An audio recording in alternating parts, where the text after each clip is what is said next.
In this video, we will learn if you can make $10,000 with Grubhub. Earning $10,000 with Grubhub is possible, but it requires strategic planning, consistent effort, and time.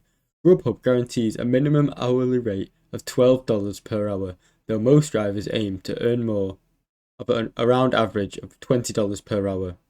This figure excludes fuel costs and other expenses. To reach $10,000, you would need to work approximately 500 hours at this rate, depending on your efficiency and the tips that you may receive.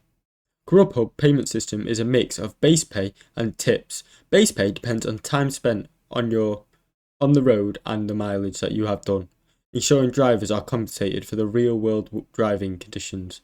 Tips are from the customers.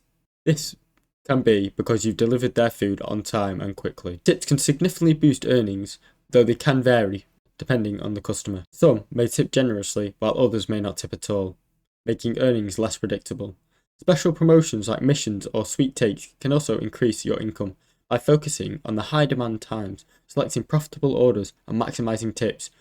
You can work towards achieving your financial goals with Grubhub. Thanks for watching. Don't forget to like and subscribe.